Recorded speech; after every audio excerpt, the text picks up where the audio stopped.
Release only my certificate to article. Block CSU from revealing gender, transcript, other admission records. Tinubu begs judge in the US. Shame. Very big shame to Tinubu. So right now, his certificate, because his certificate will not show all those records, he should be released. Okay? Then we should not show his gender. That means he forged the certificate. That means is it bisexual? Is it transgender? Or which one is he? Or is he hermaphrodite? We need to know which one he is.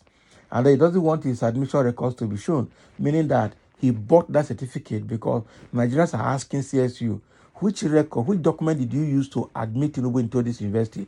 Because back in Nigeria, he does not have primary school, he does not have secondary school certificate. The primary and secondary schools he said he attended in 1999 form he completed was investigated and found that they never existed in the history of Nigeria. So what? So now Tinubu doesn't want his gender and his admission record to be revealed. What a shame. What a big shame. Okay. President Bola Tinubu has reluctantly allowed a federal judge in the United States to give his university certificate to his political opponent Atiku Abubakar. But the Nigerian leader pleaded with Judge Nancy Maldonado to block all other details, especially the gender and admission records, among others, of the person who owns the certificate from being disclosed. Can you imagine? Mr. Tinubu's prayers on Monday morning came as part of the ongoing legal battle unfolding at the United States District Court for the Northern District of Illinois in Chicago. The case was brought by Mr. Abubakar, who has been on a judicial quest to establish that Mr. Tinubu was not eligible to be Nigerian president despite his election in February 2023. He won the election by 36% of the vote after Mr. Abubakar and Peter Obi, who were his running mate in 2019 election, fell out, subsequently dividing his potential vote into at least two parts, paving the way for Mr. Tinubu's victory with the slimmest margin in Nigerian presidential election history. Mr. Tinubu's acceptance that his certificate could be released came after he narrowly escaped full disclosure on September 21 by pleading severe harm to his life in order to obtain a stay of a magistrate judge order on September 19.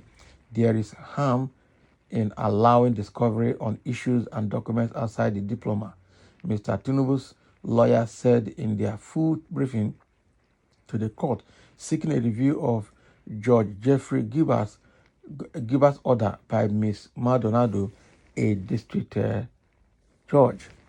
Okay, so the identity of who was admitted into the Chicago State University in 1970s has been a hot issue after college transcripts emerged that indicted the school admitted a female Bola Tinubu from Southwest College, Chicago in 1977.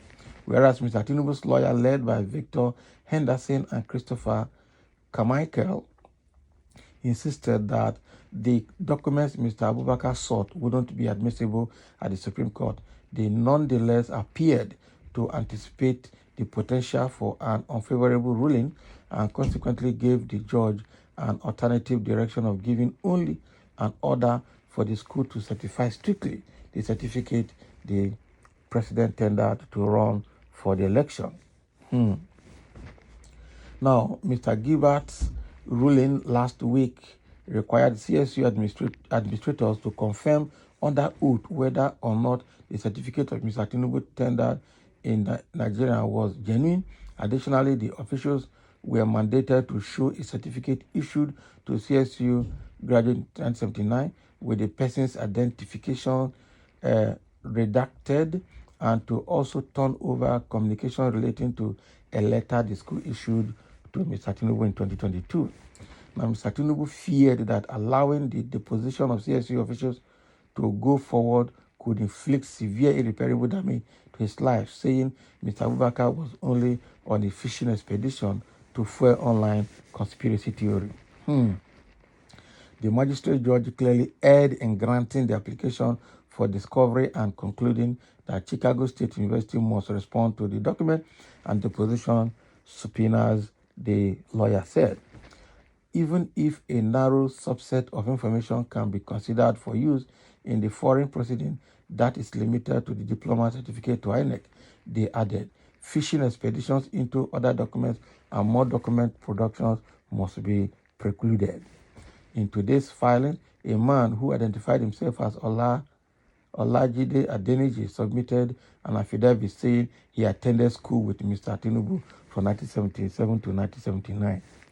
But Mr. Tinubu's lawyer has long maintained that the certificate has corresponding records that must be released. That must be released in order to ascertain its owner. Oh boy, this one, wow. So in his order, Mr. Gilbert asked CSU to provide an example of CSU diploma issued in 1979, but with the owner's particulars redacted. Okay, the certificate issued to Mr. Tinubu in 1979, a certificate issued in 1979 that carries the same font, seal, signatures, and wording as Mr. Tinubu's deposition of officials to certify release records, among others. They're not going to do it because now, if we see the certificate, we want to see a copy of that certificate that they released and their format as at that time, so that we'll see exactly what Tinubu did to get the certificate. It was obviously a false certificate. So cascading from not releasing the certificate to a point where a certificate can be released, but all the associated historical trail should not be released is a slap on the country and a slap on Tinubu. That is bad. Now, there are a few comments here. Somebody says, shame to all Tinubu supporters. It is now very clear to all you idiots that he never schooled in the CSU. More loading. Emilocons will say it is fake news. They don't run. Mumuma, you don't even understand simple English. They don't run. They don't run. So this Tinubu of a man has no straight record of anything in this life. So everything about him must be forged. Nigeria, how did we get here? Through the back door now. We got here through the back door. Somebody has answered. Somebody said he's a photocopy of Buhari. Not an easy one. If Tinubu is clean, let him allow the school to do their job. He's sure he has something to hide. Okay? Is the owner of the resort male or female? That is the crucial question. Oga, who is clean, even Obi and Atiku, are not clean. Let Tinubu breathe. Not be only. No wahala now. Let Tinubu breathe. If you know you have anything against Tinubu and Atiku and Obi, bring it out and let's contest it. Why is it that up to now, APC has not brought anything that is indicting against Atiku and Obi? Bring them out. Let us also contest it. No wahala. Somebody say, every work under the sun shall be made manifest. Bam. And that is it. My dear, there is no peace for the wicked. So he is a transgender. Exactly. He doesn't want his gender to be revealed. He's either is a transgender or he's a hermaphrodite or he's bisexual. So we need to know where he belongs. The matter shocked me. It shocked everybody, I tell you. It shocked everybody. So the question is, Tinubu a transgender, a bisexual, or a hermaphrodite? We need to know where he belongs. Is he a male or a female? Because we don't know whether the Tinubu we are seeing is a female now, even though it looks like a male. This is dangerous. This is dangerous. This is dangerous. This is dangerous. So thank you for listening. Let's have a comment over these unfolding issues about Atiku in the United States and Tinubu